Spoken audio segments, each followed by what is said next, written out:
Hi, baby boomer fans. We are Jackie and Janine, the Pfeiffer Sisters, and love to talk about the 1950s, inviting you to reminisce with us as we explore experiences of that decade.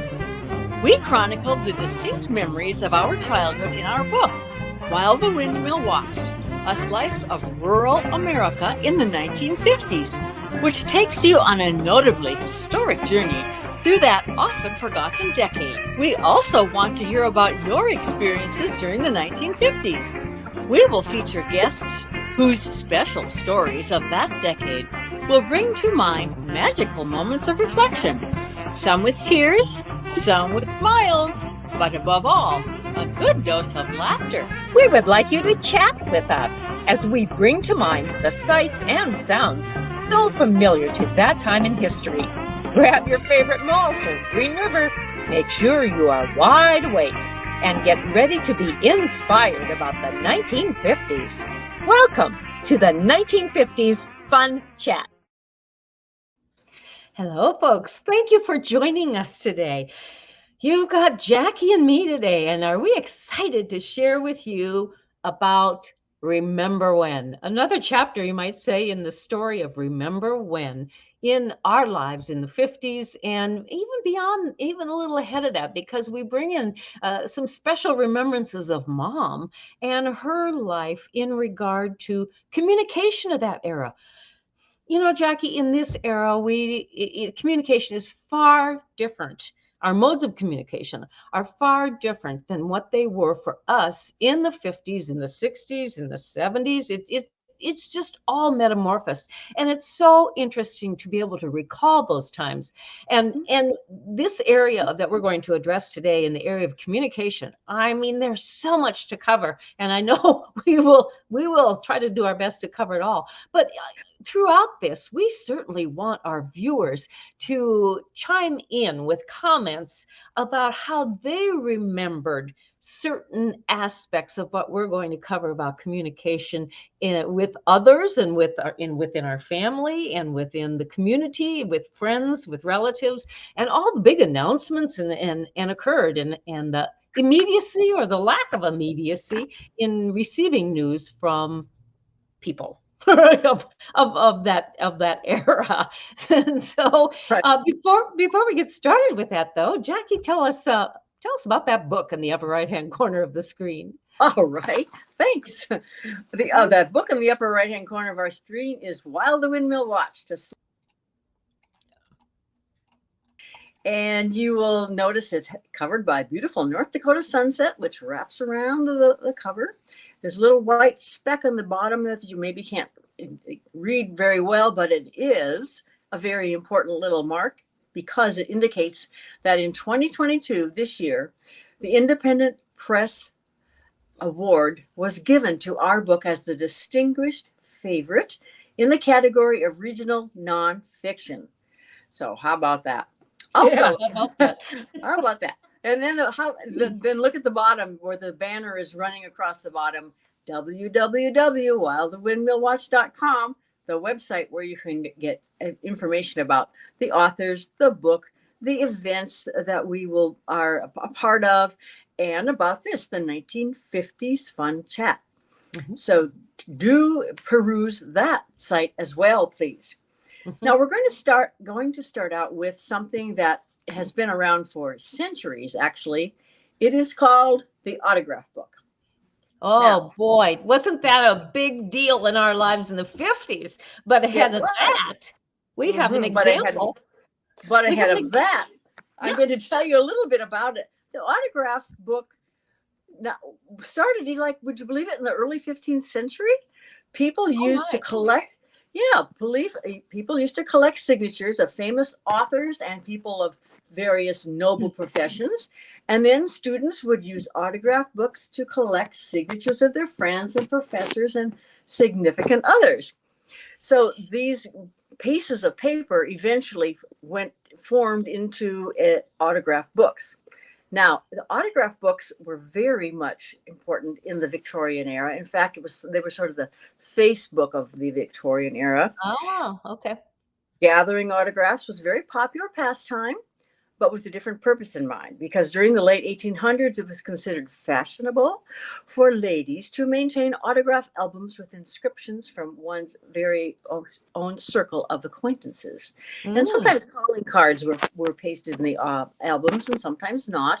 And these were sometimes called charm albums or memory books. And there were a lot of forget-me-not phrases in there, like you probably know, roses are red, violets blue, etc. But my great aunt Selma wrote in mine something that a little verse that I always remember. My great aunt Selma was a young lady during the Victorian period, so she had a whole list of things that she could write. But this is what she wrote: "Never give up when trials come. Never grow sad or blue. Never sit down with a tear or a frown, but paddle your own canoe." So I looked this little verse up, and I found that it was one verse from a very popular song and it can be found in the Library of Congress in a book called, well, actually, it wasn't a book. They were just song sheets. America Singing 19th Century Song Sheets. That's where you can find it if you happen to go to the Library of Congress in D.C. Now then, before you go further, tell me more about that autograph that great aunt Selma wrote in your book. Did you understand the meaning of what she had written? Yes, I did. Yeah, like take care of yourself and you don't need to rely on others, but sure, trials are going to come, but get on with it. So, okay. And I thought, yeah, and that was very meaningful. I mean, I memorized it and I known of it, and I thought of it. Many autographs were a form of encouragement then when the writer wrote to the owner of the autograph book? They can be serious or they can be silly. So the first inscription is of our mother's autograph book was December 27th, 1928. And she had this book through 1931. So it's really interesting reading the progression of what has been said. But this one was. And what's her age then? What was her age? You can tell me. I think you're at what, 15 or something? She was born in 1916. So she would have been 12 probably when she had received this autograph book as a gift. And so think of you as a young adolescent at age 12. Okay, here she's got this book. And now what? Okay. Well, it was given to her by her cousin, Howard Best, as a Christmas present. Oh, okay. So anyway, one of the first inscriptions: "Dear Eudora, when you're sitting on the sofa with your lover by your side, beware of false impressions, for his mustache may be dyed." Oh, heavenly days. So this is from her friend Lorraine. Another one was, where'd that go? Let's see. I guess I lost that one. But "Love many, trust few, but always paddle your own canoe." Oh, there's another version of that. Yeah. And these were school friends who wrote in this book. How about "Dear Eudora"? This is August 4th, 1929. "Some write for beauty, some write for fame, but I write only to sign my name. Wishing you success in everything you undertake. Love, cousin Anna Best." Well, isn't it interesting too that the signer of the autograph always included the date? Yes. And it became kind of an archaeological chronological. Yeah, well, yeah, true. But it was let's take that from what you have of moms, and I think it's just amazing that you have that autograph book of moms. But it doesn't surprise me because you are a saver. And when it comes to talking about the 1950s, I'm very thankful you are a saver, because it has certainly put the physical aspect of the our life into perspective. Thank you. Okay, you're welcome. So let's go into when we got autograph books. So why did we get autograph books? We got autograph books for Christmas one year, and I remember having them. My great aunt Selma, that's our grandma's sister, wrote in it, and our friends wrote in it. I don't think I took it to high school though. Because after the first sheets were popularized, then they put it in the form of a book, and college and high schools then started having annuals, and so kids wrote in annuals rather than in books such as that. So. And I'm wondering if any of our viewers had an autograph book. That would be so cool to know. And what were some of those autographs? What were some of those little messages in there? My favorite one, and I think it was overused, was roses are red, violets are blue, sugar is sweet, and so are you. And isn't that sweet? Yes. And maybe that was that in your autograph book, Jackie? Do you remember? Oh, probably. I remember our babysitter, Judy Goring Miller, wrote that in my book. Oh. And well, isn't that nice? But yes. I remember as a shy girl, even though I had this autograph book, I was always so shy to go up and ask people for their autograph. And because to me, it kind of didn't make sense, but it was the thing to do. But my book was never filled, but it was certainly had some nice remembrances in it. Yeah. Well, you were so great. And it wasn't only for our friends to sign autographs. It might have been for our relatives. I'm sure I asked Mom to write in it. And as one of the autographs in Mom's book was from her mother as well. And again, they became keepsakes. Unfortunately, I do not have mine, but it would be sure fun if I did to go back in and read some of those. And just even the dates and the people, because we forget people in our lives. Right on. Right. Yeah. Well, we're talking about writing. We're talking about autograph books. But in the 50s, letter writing was a huge way of communicating with someone outside of your family and or your local address. And of course, in our lives, we didn't have a telephone until 1960. So that whole decade of the 1950s, we did not have that form of communication. Our forms of communication with the outside world were a radio and eventually a television, but it was just the fact that we drove everywhere to communicate with someone, whether it be in our local Minokan community or into Bismarck or beyond that, elsewhere into the state. And I recall having received, even as a young adolescent at Christmas time, this beautiful box of stationery as a gift. And it was not only sheets of paper in there for writing, and some of them might, like for instance, the first page of a letter that would be written would have this beautiful heading at the top of it. It was a lovely art design.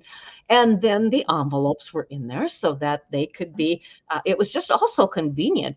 Sometimes, Jackie, do you remember that they came with a bit of perfume on them, a lovely fragrance? And I'm sure Rose was probably the most popular scent. Yes. And I think probably most of our stationery or our box stationery as gifts came from Woolworths. Would you think that? Probably. Yes. Yeah. And how you received some of that too. How did you use your stationery? What kind of letters did you write?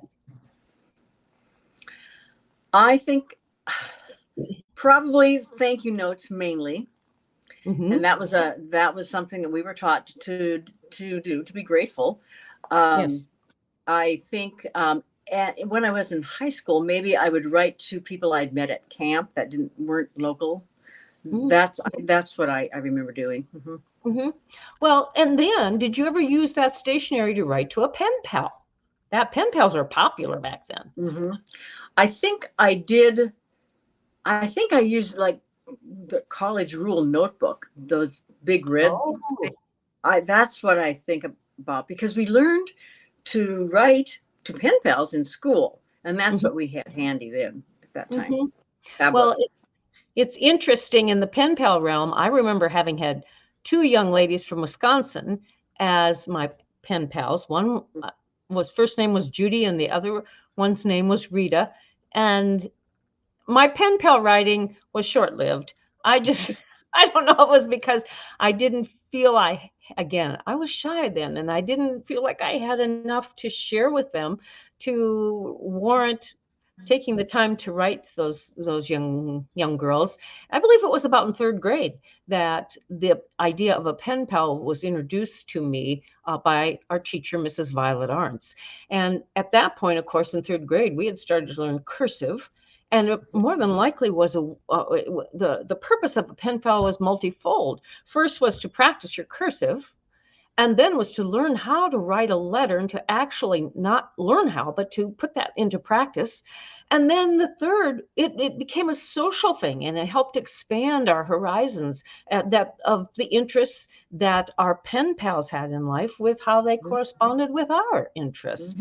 I happened to ask our older daughter, who was born in 1979, if she remembers having a pen pal in school. And she said, yes, I did. She said it was through school, but she said I didn't do much writing of it. So she followed in her mother's footsteps with that. But it was an interesting form of communication back then, letter writing. You know, we didn't have phones. We didn't have computers, keyboards. We didn't have that kind of thing. Letter writing was the important way to communicate. And of course, let's talk about postage and sending those letters. I mean, that it wasn't instantaneous contact as it is now when we want to talk with someone. It was a letter might take a day, 2 days, 3 days, a week to get to its destination, depending where in the country the letter was sent.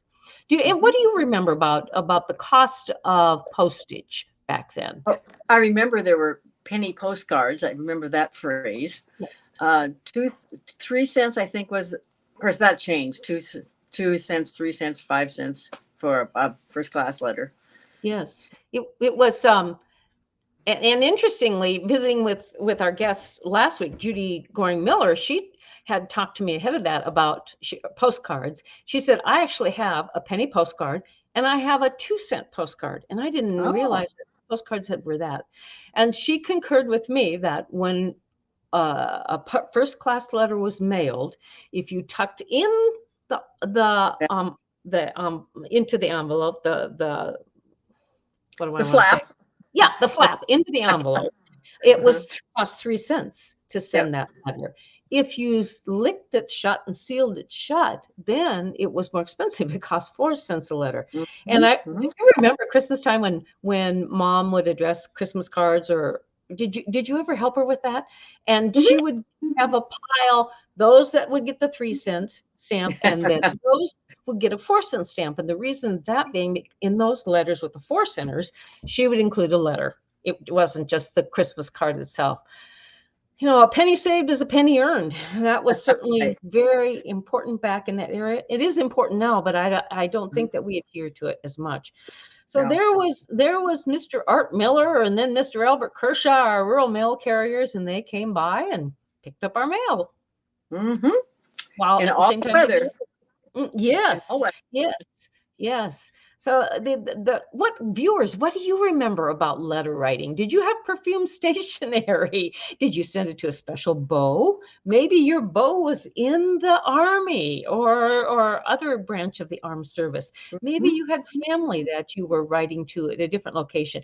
But speaking of family, Jackie, I think we can talk about telegrams also. And what special telegram came to us one day in the 50s?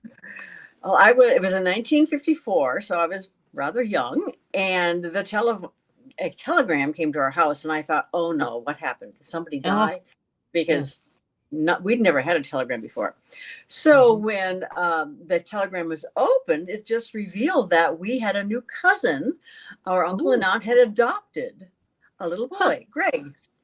So that was the news. I'm glad you told me about that. Having been 4 years old at that time, I did not remember that. But I do concur with you. Somehow there was always fear in the back of my mind if we would receive a telegraph that it would be bad news. Perhaps that came from watching television, you suppose? Well, I didn't have television in 1954, though. So somewhere along the line, I don't know how I got the impression, but I did. I had it. Sure. Well, in the other, we can talk about handwriting, cursive with pencils, wooden pencils. Maybe some had mechanical pencils back then, but you had a special love for another form of communication in the form of a fountain pen. Tell us about that. Yes, here is the fountain pen. See, folks, she is a saver.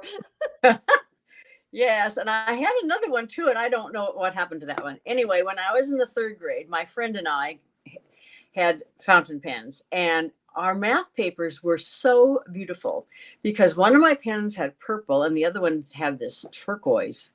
And so when we would do our math assignment, Mrs. Arntz gave us a pattern, because we would first of all say given and then a colon, and then we'd have to say what the facts were in this math problem, this written problem. And then what's the next one? Something or other, and then to find. Yes, and then you had to prove the calculation. And then to find, and then, well, what do they want to know here?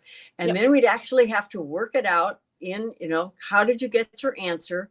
And then the solution was the answer.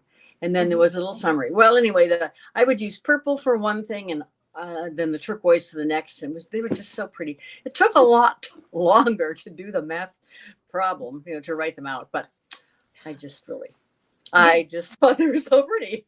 Did your classmate do her math problems the same way? I just remember that she used fountain pens also. So I don't remember what her pattern of color, was or not. Her name was Carolyn. It's so interesting. And I'm wondering, as Mrs. Arntz was so artistic in her own right, that when she saw your page of problems so beautifully created, that I wonder if she gave you extra points. I don't know, but how could you put your red pencil on that beautiful? Right. That's right. Well, and I always thought, oh, you're right. Your papers were so pretty. I remember seeing them, but especially that peacock blue, which is kind of turquoisey. I was so impressed with that. And of course, we got that ink at Woolworths, that little ink bottle filled. And I don't think probably my experiences with fountain pens were just black ink, maybe navy blue, but I didn't go to all the beautiful lengths that you did to create such beautiful papers. And I think those problems, weren't they called math problems or story problems? Story problems. Okay. Right. And gosh, viewers, did you do any story problems in country school where you had to write given to find? Yeah. No, given something to find, and then solution. Yes. You need to help us out, folks. Yes. It was a 4-step process. 4 steps. So tell us what it was, please. We'd love to know. I'm terrified on that. Well, then we did. Fountain pens were popular, but there was also another mechanical piece of equipment that we learned the proper way of writing with it to be better communication people. And that was a machine called a typewriter. Yes. And how many of you guess took typing and or shorthand in school? Well, my sister can tell you all about taking those classes. Go ahead, Jackie. Well, my mom said, you probably should take shorthand and typing because you never know when you might have to support your family. Well, I wasn't too enamored with being a secretary, but I did take those 2 classes, and I'm very, very glad I did. Now typing is taught in, keyboarding in 1st grade or something, or even before that. But at that time, it was not everyone was able to type. My mom had a typewriter because she had been a stenographer / secretary. So we had one of those here in the home. But at that time, the typewriters were either Pica or Elite. Pica had the smaller print, and Elite is what, I guess my mom had both of them sometime. So I really, really enjoyed shorthand, though. And shorthand is stenography. And it's a symbolic writing method that uses symbols that represent letters, and then you combine the letters and you come up with a brief form. So for instance, if you want to write, Dear John, you would write dear, this is going to be backwards now, dear, and then an N below. So it'd be a J and an N, and that meant John. Or if you wanted to write with, there would be a little tiny symbol that meant if, and then the T, which is like that.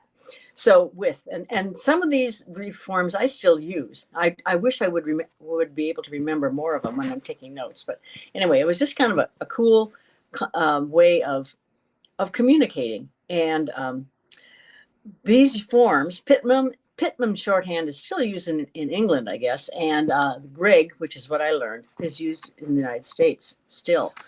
Was there a special piece of paper or tablet that you used then for shorthand? You better believe it. Here it is. Oh, show me. Oh, that's my grocery list paper. That's what I use. This is called a steno pad. And first of all, you wrote on this side, and you can hardly see it, but there's a central vertical line, and then you write on the other side. And then you quickly flipped it up and to the next one. And then when you were done with that point, then the next time you write on the other back. And I don't know. It was quite fun. And I don't know why I think my daughter had this once. Anyway. Did you ever use shorthand then when you were at NDSU in any of your classes? I did. Yeah. Nice. Yeah. There were some classes where you just needed to do that. Yeah. Yes. And certainly glad for having had that skill taught to me. Well, so if any people out there watch Perry Mason, the old reruns of Perry Mason, and his secretary Della, he'll say, Della, take a letter. And so she comes in with hers. She's a beautiful lady, and she comes in with her steno pad, and he dictates, and she starts recording. And then of course she had to go type up the letter, and lo and behold, what if you made errors when you were typing? What did you do?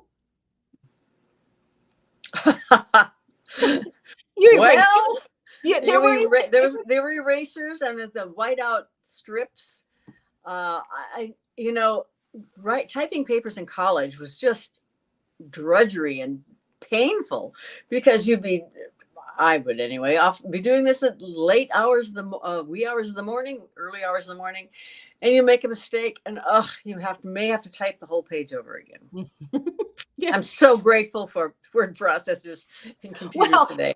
Especially if you were making a carbon of it, then you had to change that carbon too. You had to make that. But you remember those typewriter erasers? They were round and they turned on the center axis, and then they had a little brush. A little brush at the bottom, so that you could brush those eraser markings away, and it didn't go down into the typewriter and get it and cause an issue. Muck it up. Yes.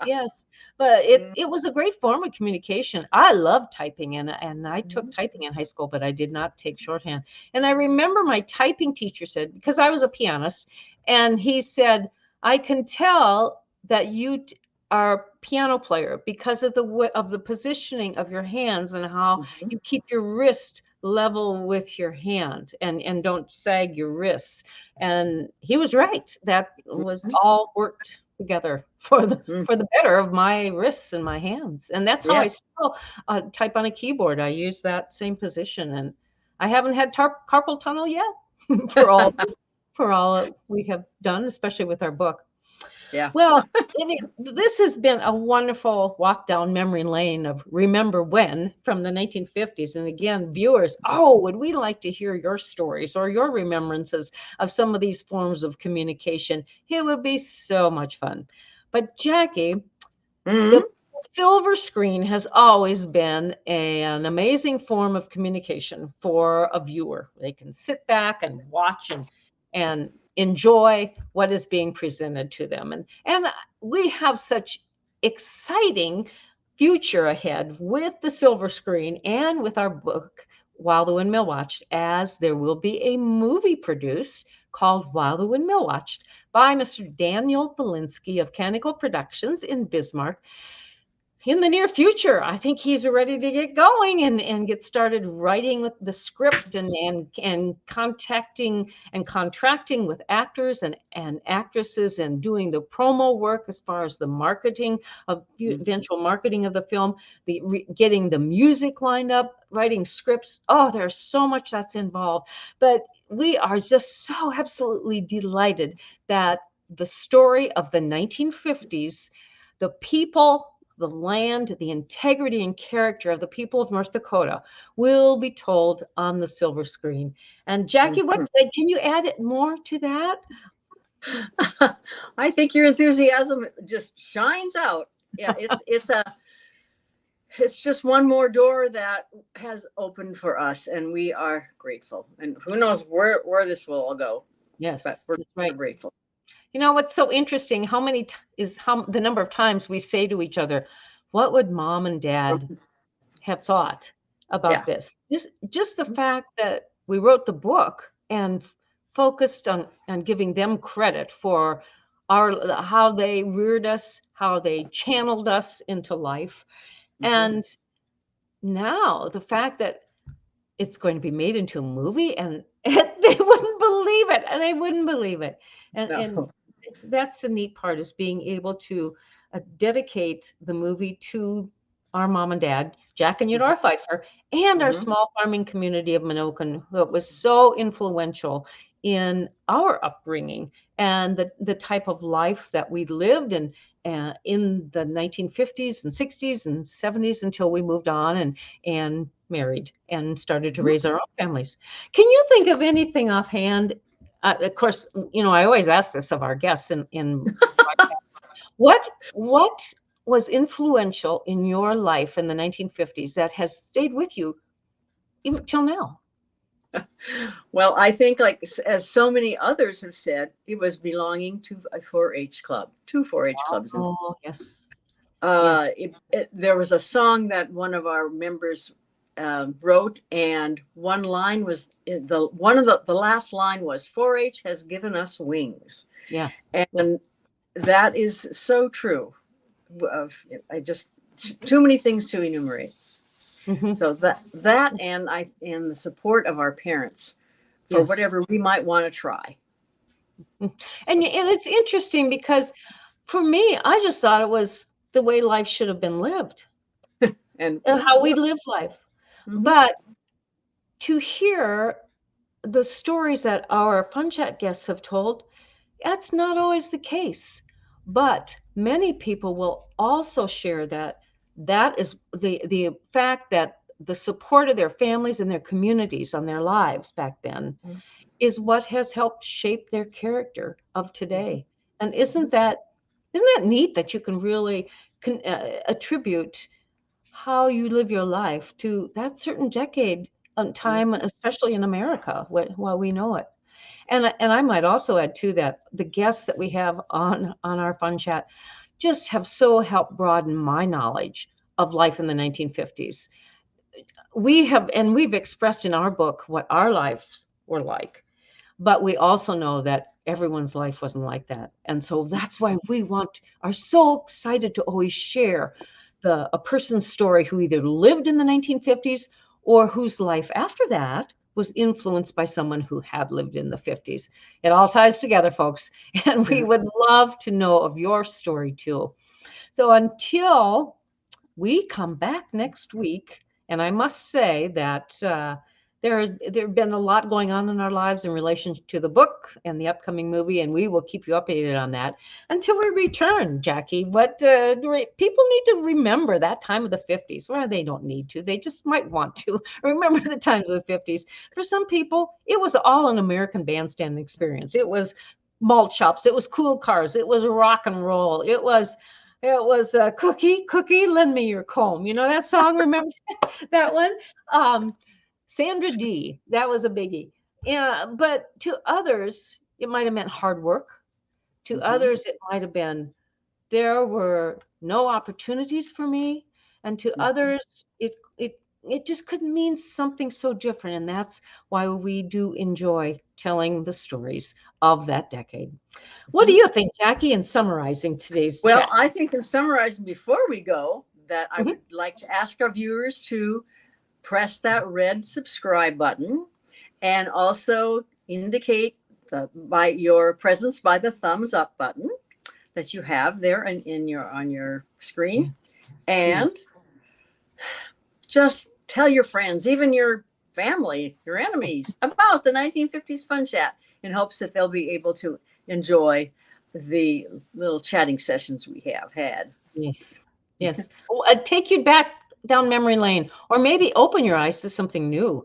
And we also want to consider that so many of these fun chats become a legacy, a recorded legacy for your loved ones. I don't want to sound like a funeral director, but it does. But it does become a keepsake memory when a person who you love is recorded not only by voice but by picture in video. So we are so happy to do that. It's wonderful for us. It's kind of a heartwarmer for us to be able to do that for you and your family too. Until next time, bye bye.